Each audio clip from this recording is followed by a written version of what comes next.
اگر کسی کے پاس عمل نہیں ہے لیکن ایمان ہے، عمل نہیں ہے لیکن ایمان ہے، تو کیا وہ جنت میں داخل ہوگا کہ نہیں ہوگا؟ بغیر عمل کے، کوئی عمل نہیں، ایک بھی عمل نہیں، کیا وہ جنت میں جائے گا کہ نہیں جائے گا؟ احادیث کی کتابیں موجود پڑی ہیں، ہم مطالعہ کریں، تاریخ کا مطالعہ کریں، احادیث کا مطالعہ کریں کہ کچھ ایسے بھی خوش نصیب ہیں۔ اس کا مطلب یہ نہیں کہ عمل نہیں ہے کچھ بھی، عمل کی بات کرتا ہوں آگے، پہلے ایمان کی بات کر رہا ہوں کہ ایمان کتنا لازمی ہے، یہ کتنا جزو لا ينفک ہے، اس کی حیثیت کیا ہے، یہ کتنا ضروری ہے، کتنا لازمی ہے ایمان۔ ساری بلڈنگ، ساری عمارت کی بنیاد ہی ایمان ہے، اگر ایمان نہیں ہے تو ساری کی ساری عمارت بیکار ہے، اس کی کوئی حیثیت نہیں ہے، وہ آج بھی گری اور کل بھی گری۔ ایک شخص اقرار کرتا ہے آخری وقت ہے، نزع کا وقت ہے، ساری زندگی اس نے گناہ کیے ہیں اور آخری وقت اسے کلمہ نصیب ہو جاتا ہے، کلمہ نصیب ہو جاتا ہے تو سیدھا جنت میں۔ یہی وجہ ہے نبی پاک نے فرمایا، آپ فرمایا اللہ رب العزت سے اپنی جو اخیر ہے اس کی بہتری مانگا کرو، جو اخیر ہے، جو آخری وقت ہے، اس کی دعا کیا کرو، یا اللہ ہمارا آخر وقت بہتر ہو۔ ساری زندگی گناہ کیے ہیں لیکن آخری وقت آ کر کلمہ نہیں پڑھا، اقرار نہیں کیا، تصدیق نہیں کی، اور یہ ایسا کلمہ کہہ دیا ہے جو کفریہ کلمہ ہے، تو وہ حالت کفر پر مرا ہے، اور ساری زندگی نیک اعمال کیے ہیں لیکن آخری وقت برا آیا ہے، تو اب اس کا معاملہ کیا ہے؟ وہ نیک اعمال اسے کچھ فائدہ نہیں دیں گے کیونکہ اس کا آخری وقت برا آ رہا ہے، اس کا خاتمہ جو ہے وہ برا ہو رہا ہے، وہ ایمان پر نہیں ہو رہا، وہ کلمہ طیبہ پر نہیں ہو رہا، وہ نبی پاک کی رسالت پر نہیں ہو رہا، تو ساری زندگی کے نیک اعمال اسے کچھ فائدہ نہیں دیں گے، اور اسی طرح ساری زندگی کے برے اعمال جب اس کی آخرت بہتر ہو گئی ہے تو اسے کچھ نقصان نہیں دیں گے۔ یہاں ایک حدیث پاک نبی پاک صلی اللہ علیہ وسلم کے حوالے سے وہ بیان کرتا ہوں۔ غزوہ خیبر کے اندر جب غزوہ خیبر ہوا تو نبی پاک صلی اللہ علیہ وسلم اپنے صحابہ کے ساتھ غزوہ خیبر میں آپ تشریف لے گئے، تو خیبر کے میدان کے اندر، پہاڑیوں کے اندر ایک چرواہا، بکریاں چرانے والا، وہ بکریاں چرا رہا ہے۔ جب بکریاں چرا رہا ہے تو اس نے دیکھا کہ کچھ لوگ آئے ہوئے ہیں، یہاں ایک پڑاؤ پڑا ہوا ہے، تو ہر وقت پہاڑوں کے اندر رہنے والا، جنگل کے اندر رہنے والا، آبادی سے دور رہنے والا، آبادی کی کوئی خبر نہیں، وہاں کے آرام و آسائش کی اسے کوئی بو باس نہیں ہے ملی اسے، وہاں رہتا ہے، ایک ہی اوپر کپڑا پہنا ہوا ہے، ٹاٹ کا یا کھدر کا لباس پہنا ہوا ہے، وہی ریت پہ سوتا ہے، وہی جنگل سے اپنی زندگی کے لوازمات کو پورا کرتا ہے، اسے دنیا کی اور کوئی خبر نہیں۔ وہ گدڑیا جو شہر سے دور ریوڑ چراتا ہے وہ وہاں موجود ہے، وہ دیکھتا ہے یہ لوگ آئے ہیں، عجیب چہروں والے لوگ ہیں، یہ عجیب شکلوں والے یہ لوگ ہیں، سروں پر عمامے ہیں، نوری چہرے ہیں، عجیب طرح کی ان کی حالت ہے، جسموں سے طرح طرح کی خوشبوئیں آ رہی ہیں، اور دیکھتا ہے کہ کبھی یہ زمین پر اپنا سر رکھ کر سجدہ کرتے ہیں، تو وہ گدڑیا، وہ چرواہا، وہ بکریاں چرانے والا ایک صحابی کے پاس آتا ہے اور پوچھتا ہے تم کون لوگ ہو، کہاں سے آئے ہو اور یہاں آنے کا کیا مقصد ہے؟ تو وہ کہنے لگے کہ ہم رسول اللہ صلی اللہ علیہ وسلم کا کلمہ پڑھنے والے ہیں، تم دیکھتے ہو کہ ہم زمین پر اپنا سر رکھتے ہیں، ہم یہ عبادت کرتے ہیں، ہم بتوں کی عبادت کرنے والے نہیں، ہم اللہ رب العزت کی عبادت کرنے والے ہیں، ہمارے ساتھ ہمارے نبی ہیں، ہم جہاد کے لیے آئے ہیں، غزوے کے لیے آئے ہیں۔ تو تاریخ کے اندر، سیرت کے اندر یہ لفظ موجود ہیں کہ وہ چرواہا اس وقت اس کے ہاتھ میں کھجوریں تھیں، وہ جیب سے کھجور نکالتا، کھاتا اور گٹلی نکال کر اپنی دوسری جیب میں ڈال دیتا۔ تو اس نے کہا کہ تمہارا جو نبی ہے، جو تمہارا رسول ہے، جو تمہارا بادشاہ ہے، وہ کہاں ہے اور کیا پیغام دیتا ہے؟ تو صحابہ کہنے لگے کہ وہ اس خیمے میں موجود ہیں اور پیغام یہ ہے کہ ایک اللہ کی عبادت کرنی ہے، بتوں کے آگے نہیں جھکنا، رسالت پر ایمان لانا ہے، انبیاء پر ایمان لانا ہے، کتابوں پر ایمان لانا ہے، اسی کی عبادت کرنی ہے، کسی بت کے آگے نہیں جھکنا بلکہ اللہ رب العزت کی بارگاہ کے آگے جھکنا ہے۔ تو وہ کہنے لگا کہ ایسی باتیں کرنے والا جو شخص ہے، کیا میں اسے مل سکتا ہوں؟ تو صحابہ نے کہا کیوں نہیں، وہ سامنے خیمہ ہے، کھلا ہے، کوئی آگے چوکیدار، کوئی پہرے دار کھڑا نہیں، جاؤ اندر جا کر ملو، جاؤ ملو جا کر، تمہیں کون روکنے والا ہے، جاؤ۔ وہ اندر جاتا ہے، وہاں اندر اللہ رب العزت کا محبوب تاجدار مدینہ صلی اللہ علیہ وسلم اپنا نوری مکرا لے کر خیمے کے اندر بیٹھے ہوئے ہیں، سر جھکائے ہوئے ہیں۔ جب آپ محسوس کرتے ہیں کہ کوئی شخص خیمے کے اندر داخل ہوا ہے تو آپ نے اپنا چہرہ اقدس اٹھا کر اس کی طرف دیکھا۔ جب چہرہ اٹھایا دیکھا تو وہ گدڑیا جسم سے پسینے کی بدبو آ رہی ہے، لباس میلا اور گندا ہے، کبھی پانی نہیں ملا کہ وہ غسل کر لے،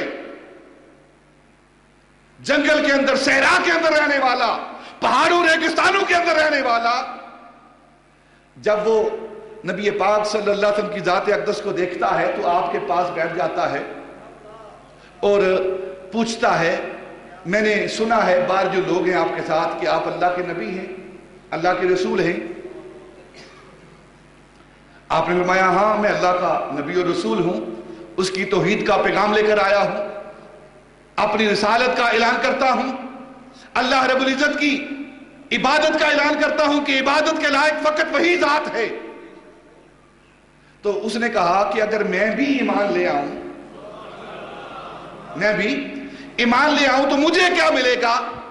آپ نے فرمایا پہلی بات یہ ہے کہ تو اگر ایمان لے آئے گا تو ہمارا بھائی بن جائے گا، ہمارا بھائی بن جائے گا۔ نبی پاک نے یہ فرمایا کہ تو ہمارا بھائی بن جائے گا۔ اس کے بعد کیا ہوگا؟ جس دسترخوان پر ہم بیٹھتے ہیں تو بھی اسی دسترخوان پر بیٹھے گا، جو ہم کھائیں گے تو بھی وہی کھائے گا، ہم تجھے اپنے سینے کے ساتھ لگائیں گے۔ اس کے ذہن کے اندر یہ تصور نہیں ہے نا کہ ایک بادشاہ، ایک امیر، ایک بڑا، وہ اپنے ادرا سے کس طرح سینے کے ساتھ لگے گا، ایک دسترخوان پر کس طرح بیٹھیں گے۔ یہ اسلام کی تعلیم ہے کہ محمود و ایاد ایک ہی صف میں کھڑے ہوتے ہیں، ایک ہی صف میں کھڑے ہوتے ہیں، محمد عربی اور ان کے غلام ایک ہی دسترخوان پر بیٹھتے ہیں۔ یہ اسلام کی تعلیم ہے۔ آپ نے فرمایا کہ تو ہمارے سینے کے ساتھ لگے گا۔ اس نے کہا میں آپ کا کلمہ پڑھتا ہوں۔ نبی پاک صلی اللہ علیہ وسلم اٹھے اور اسے اپنے سینے کے ساتھ لگا لیا۔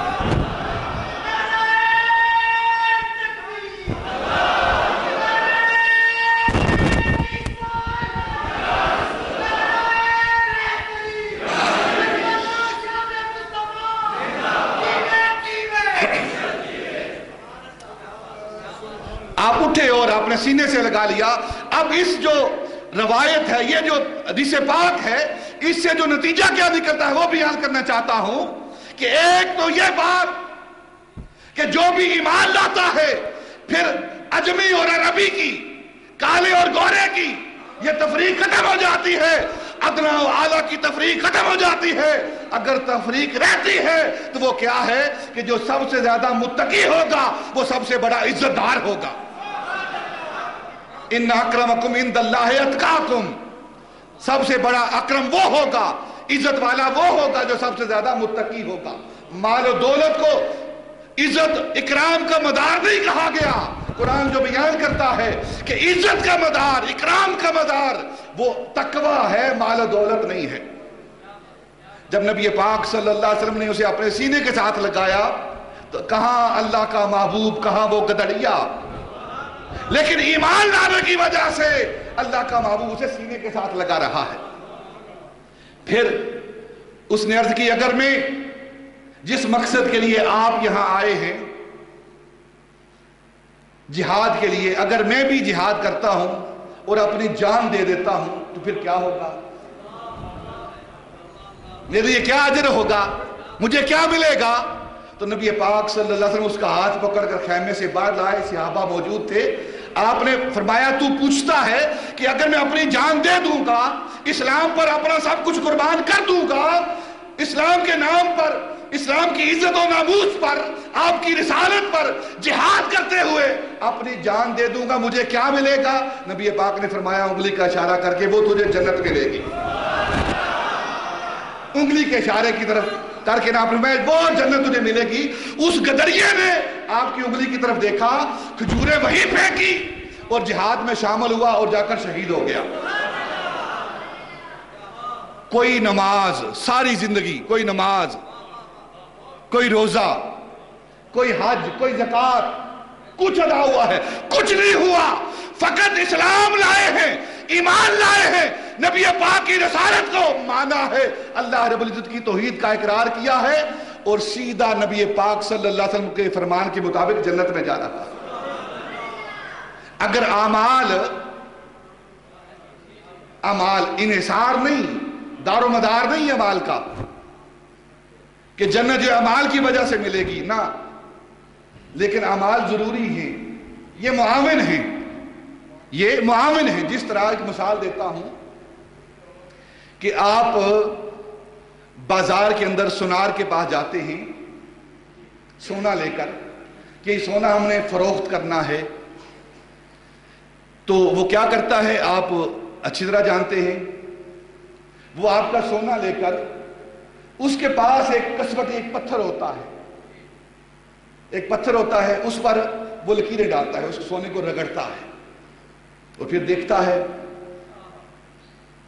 سونار وہ اس سونے کو جو آپ فروخت کرنے کے لیے جاتے ہیں، جو آپ جو کلیم کرتے ہیں یہ سونا ہے، جو دعویٰ کرتے ہیں یہ سونا ہے،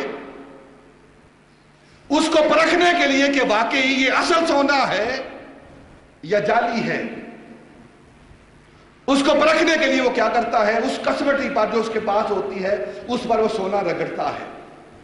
جب سونا رگڑتا ہے تو پھر اس رگڑ کے بعد وہ دیکھتا ہے، اس کی پہچان ہے، اس کی نظر ہے، وہ جوہری ہے، وہ سونار ہے، وہ دیکھتا ہے کہ سونا خالص ہے۔ اب بلا مثال و تشبیہ وہ جو سونا تم لے کر جا رہے ہو وہ ایمان ہے۔ اللہ رب العزت کی بارگاہ میں جب جاؤ گے، ایمان کا کلیم ہوگا، دعویٰ ہوگا، تو اللہ رب العزت تمہارے اس ایمان کے سونے کو عمل کی کسوٹی پر پرکھے گا۔ بس اتنی حیثیت ہے عمل کی۔ وہ لکیریں ہیں، چند لکیریں ہیں جس کی وجہ سے ایمان پرکھا جائے گا، ایمان پرکھا جائے گا کہ کیا واقعی ایمان درست ہے کہ نہیں۔ گویا وہ کسوٹی، وہ لکیریں، وہ کیا ہیں؟ وہ عبادت ہے، وہ نماز، روزہ، حج اور زکوٰۃ ہے۔ اصل چیز ایمان ہے جو پرکھی جائے گی، اصل چیز ایمان ہے جو پرکھی جائے گی۔ جب انسان ایمان کا دعویٰ کرتا ہے تو پھر یہ اس کے اعمال، یہ اس کی پرکھ ہیں، یہ اس کی ججمنٹ ہیں، یہ کسوٹی اور ترازو ہیں، اور ترازو پر تولا جائے گا، کسوٹی پر اس کو رگڑا جائے گا، تمہارے ایمان کو پرکھا جائے گا۔ یہی وجہ ہے کہ نبی پاک صلی اللہ علیہ وسلم نے فرمایا کہ کل قیامت کے روز جہاں پوری انسانیت جمع ہوگی، آدم علیہ السلام سے لے کر قیامت تک آنے والے سارے افراد جمع ہوں گے، تو اتنے لوگوں میں اپنے امتیوں کو میں پہچان لوں گا، پہچان لوں گا۔ میرے آقا نے فرمایا، تو صحابہ نے عرض کی یا رسول اللہ آپ کس طرح پہچانیں گے؟ اتنا بڑا مجمع ہے، ایک ایک فرد کے پاس جائیں گے، کس طرح پہچانیں گے؟ تو میرے آقا تاجدار مدینہ صلی اللہ علیہ وسلم فرمایا کہ قیامت کے روز میری امت 5 کلیان ہوگی، 5 اعضاء سے وہ نور نکل رہا ہوگا، اس نور کی وجہ سے میں پہچان لوں گا وہ نور کیا ہے جو ہم نماز کے لیے وضو کرتے ہیں، جن اعضاء کو دھوتے ہیں ان اعضاء سے نور نکلا کرے گا۔ نبی پاک اس نور کو پہچان لیں گے کہ یہ میرا امتی ہے۔ تو گویا یہ نماز، یہ وضو، یہ روزہ، یہ پہچان ہے۔ دور برے مجمع میں، معاشر کے میدان میں وہ پہچان ہوگی۔ وہ پہچان کیا ہے؟ وہ نماز پہچان ہوگی کہ یہ نماز والے ہیں، اور جو نماز والے ہیں وہی ایمان والے ہیں۔